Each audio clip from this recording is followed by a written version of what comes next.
As a longtime Star Ocean fan who has played the first 5 entries, I went into Star Ocean the Divine Force with pretty high expectations.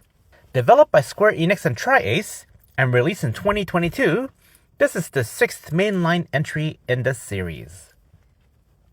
But I'll be honest, during the first 2 hours, I wasn't feeling it at all.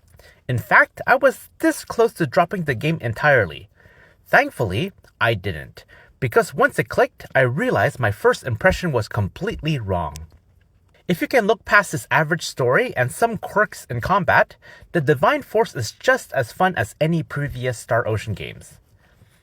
Right from the start, you choose between 2 protagonists. Raymond, a young starship captain, and Leticia, a princess. This dual protagonist system is a bold move, and a welcome throwback to Star Ocean 2. I played as Raymond. If you choose Leticia, most of the game remains the same, but certain scenes and perspectives change, adding replay value. The story begins with Raymond transporting cargo on a starship, when out of nowhere, a Federation ship destroys his vessel without explanation. He crash lands on an underdeveloped planet and sets out to find his missing crew. Along the way, he meets Leticia, who is on her own mission to save her kingdom. The Star Ocean series has always blended sci-fi with medieval fantasy, and that's still true here. The story is fun, but not particularly memorable.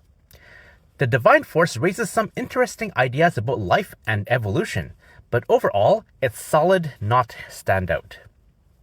That said, the characters are distinct and likable, which helps carry the experience. A nice touch, when you enter towns, your party members are scattered around, and you can talk to them for optional scenes. These moments are surprisingly well done and adds depth to the cast. For a JRPG, this game is relatively short, about 30 to 35 hours. Despite the name Star Ocean, you'll spend most of your time stuck on the first planet. And honestly, that's not necessarily a bad thing. According to PlayStation trophies, 79% of players never even make it to the part where you get to explore outer space. The real challenge isn't length, it's keeping players engaged. Exploration is where this game really shines. One of the boldest features is the ability to soar through the air. By pressing the right bumper, your character launches forward in a straight line. You can aim slightly upward, around 45 degrees, but only for a couple seconds before gravity kicks in. This limitation is actually a smart design choice. It forces you to think before you leap. Because of this, the game leans heavily into vertical exploration. You'll find treasure chests, glowing collectibles, and hidden items placed in clever, hard-to-reach spots. It makes simply moving through the towns and fields genuinely fun. Huge thumbs up here. The level design complements this mechanic really well. Now let's talk about combat, because this is where things get complicated. At first, it's hard to even see what is going on. Enemies blend into the environment, the camera is too zoomed in, and the combination of motion blur, particle effects, and lower frame rate on the PlayStation 4 Pro can make battles feel like a visual mess. Compare this to Star Ocean 5, which ran fine on the base PS4. This is a noticeable step back in clarity, and yes, part of that comes from the denser environments. You can also fly during combat using the VA system, dashing towards enemies at high speeds. But there's a problem. Temporal anti-aliasing creates a ghosting effect, leaving blurry trails behind moving characters. Combine that with heavy particle effects, and it becomes genuinely hard to read enemy attacks or time your dodges. Here's the twist. Once you get used to it, the combat is surprisingly deep. This is not a button-mashing game. You have a stamina system called AP, represented by green dots. If you run out, you can't attack, and you're left completely exposed. So instead of mashing, you need to manage your stamina, back off when needed, and plan your attacks carefully. Even dodging requires commitment. If you're mid-attack, you can't cancel into a dodge. This forces a more thoughtful playstyle. Combat customization is another highlight.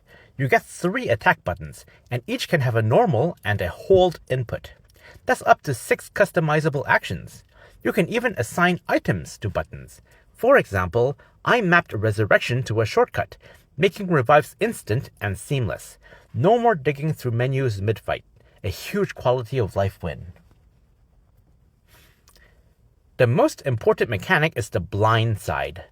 If you use the VA dash to maneuver out of an enemy's line of sight, you stun them for around 7 seconds, where they will take extra damage. Some bosses are very difficult to blindside, but when they start glowing red, it becomes easier to blindside them. Blindsiding an enemy is absolutely crucial to your survival, as this game is surprisingly difficult. The normal difficulty is not for the faint of heart, and even the easiest difficulty will challenge you.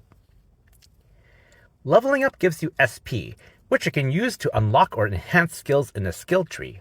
Different builds can drastically change how a character plays, and with multiple playable characters, each with unique styles, the combat replay value is honestly one of the game's strongest features.